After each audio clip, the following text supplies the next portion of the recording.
You know, interesting you said that. I was watching the television the other day, and this football player for Kansas City Chiefs ended up killing his wife and ended up killing himself. The wife was 22, 23, some young age. How can a person do that?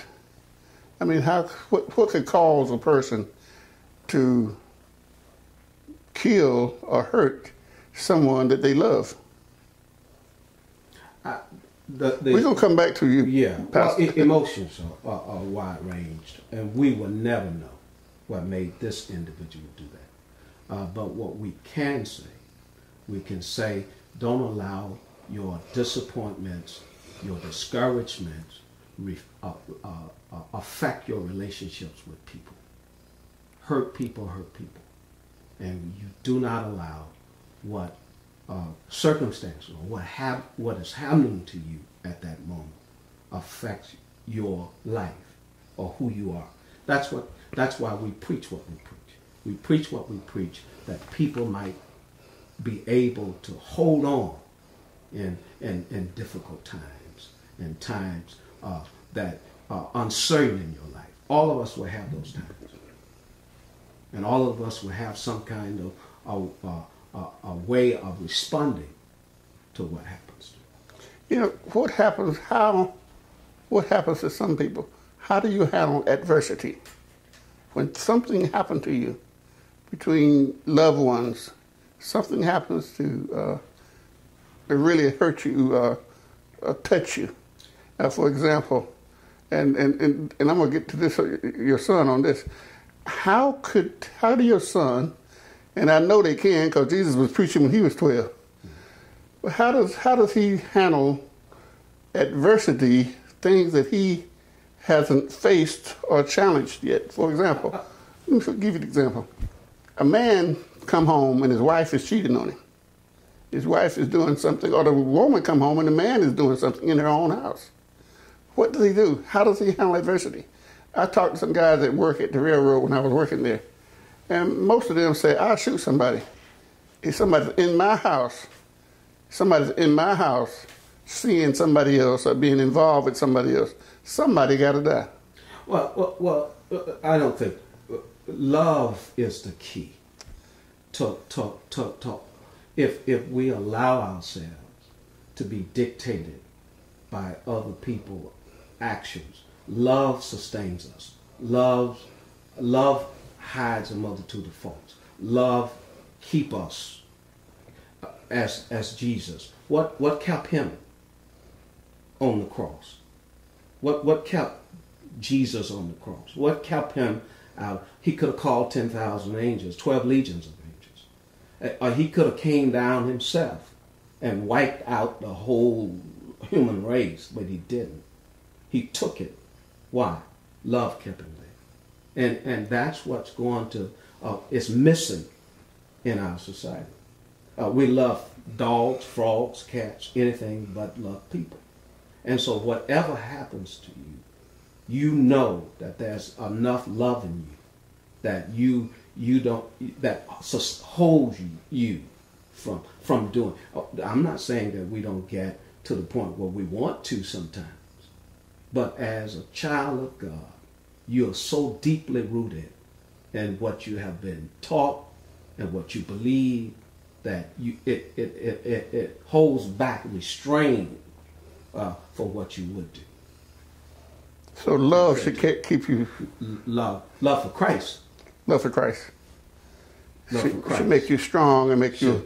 Or what good is it? You might as well take your Bible and the preaching is all in vain and throw it in the trash can.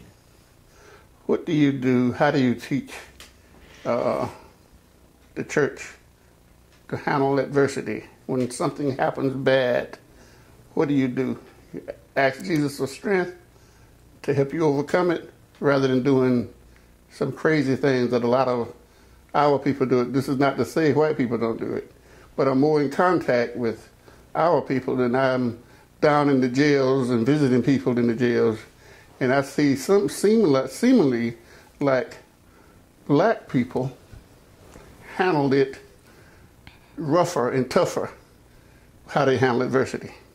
When something go wrong in your life, and how do you teach people to overcome it?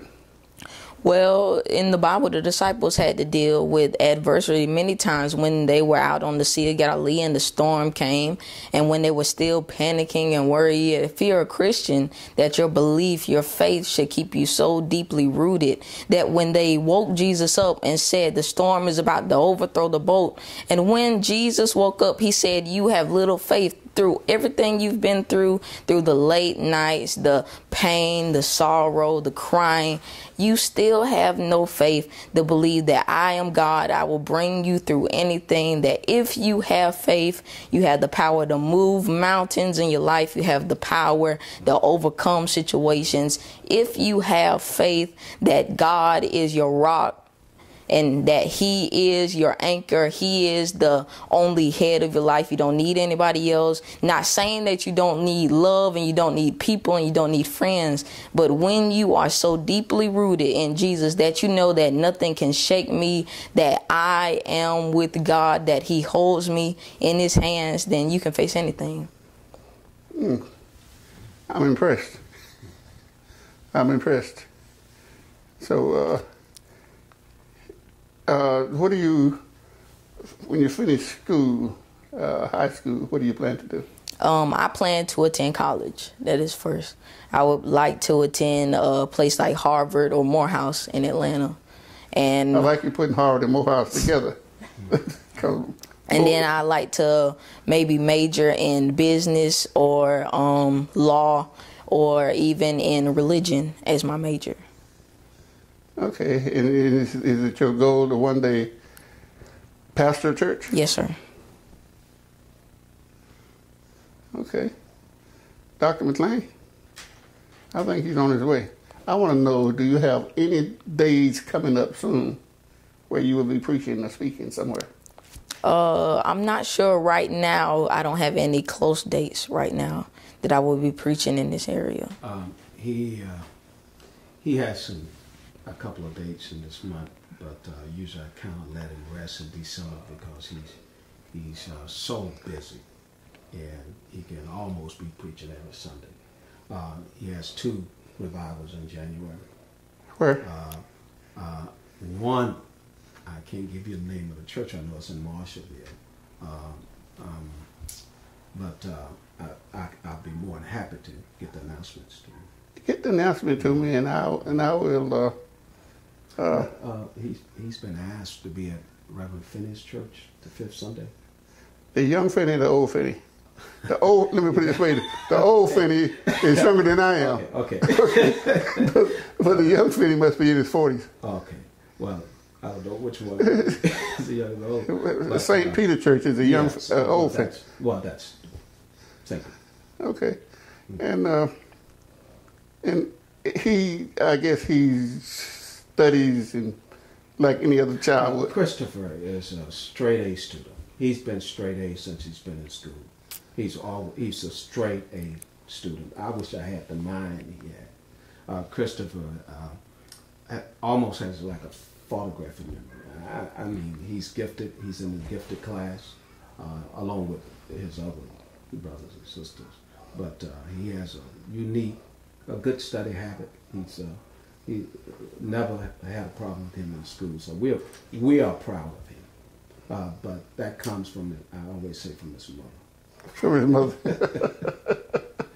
Well, that is good. But when the next time that he is preaching at St. Paul, not St. Paul, but anywhere, but especially at St. Paul when you have him over there, I'd like to get something. I'd like to get one of the sermons someday. Oh, you can get that now. He has many DVDs.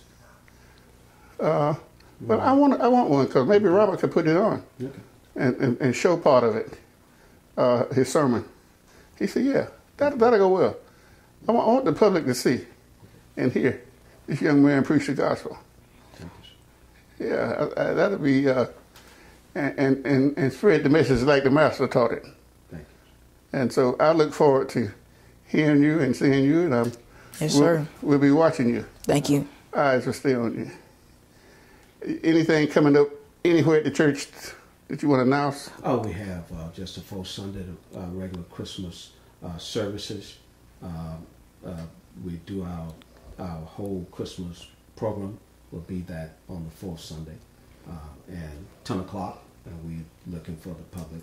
And I do want to say this. A lot of times we get the question, what can a young preacher tell you? And you're going to always have that. Some people are spectators.